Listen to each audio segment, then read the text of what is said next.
प्रतापगडावरील पराक्रम. आदिलशाही हादरली. विजापूरच्या दरबारातील गोष्ट. शिवरायांच्या वाढत्या हालचाली ऐकून आदिलशाही दरबार काळजीत पडला. दरबारात एकदम पूर्ण झाडून सारे सरदार गोळा झाले. एक गाळलेले शमशेर बहादर दरबारात हजर होते. आदिलशाही कारभार बघणारी बडीसाहेबी स्वतः जातीने हजर होती. दरबारापुढे प्रश्न होता, शिवाजींचा बिमोड कसा करायचा. हिने दरबारातील सरदारांना खडा सवाल केला.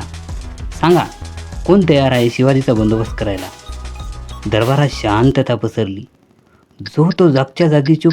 शिवरायांशी मुकाबला करण्याची धाडस कोण करणार. जो तो एकमेकाकडे बघू लागला.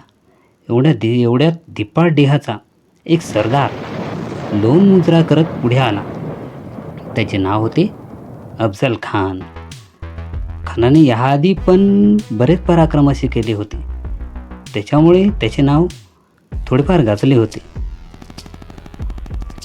खानाने विडा उचलला. तबकातील विडा उचलत अफजल खान म्हणाला, शिवाजी? कुठला शिवाजी?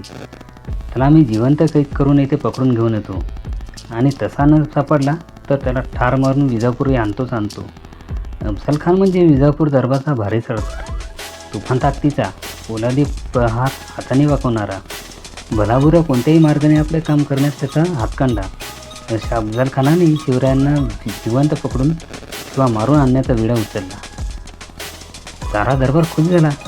दरबारात हजर असलेल्या प्रत्येकाला वाटले की आता शिवाजी माफ करा हे शब्द मी उच्चारू शकत नाही.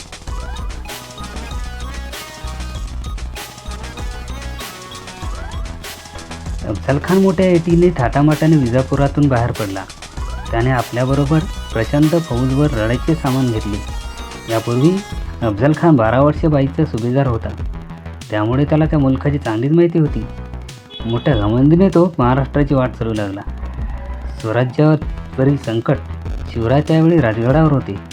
त्यांना अफजल खान चालून येत आहे ही बातमी कळली. स्वराज्यावर मोठे संकट आले हेही त्यांनी ओळखले. पण ते डगमगले नाहीत. त्यांनी विचार केला, खान कपटी, त्याची फौज मोठी, आपले राज्य लहान, आपले सैन्य लहान. उड्या मैदानावर काही खानापुढे आपला निभावा लागणार नाही. त्याच्याशी युक्तीने सामना दिला पाहिजे असे शिवरायांनी ठरवले. ते जिजामातेशी सल्लामसलत करून तसेच त्यांचा आशीर्वाद घेऊन राजगडाहून निघाले आणि त्यांनी प्रतापगडाकडे कूच केले. अफजल खानाचे डावपेच. शिवराय प्रतापगडावर गेली ही बातमी खानाला कळताच तो चिडला. त्याला माहीत होते किल्ल्याहून खाली उतरण्यासाठी एकच वाट आहे, ती आहे झुंजार. झुंजार माचेवरून ही वाट अतिशय अवघड आहे. वाटेवरून चालताना जरासा तोल जरी गेला तरी चालणारा दरीत कोसळून पडणार.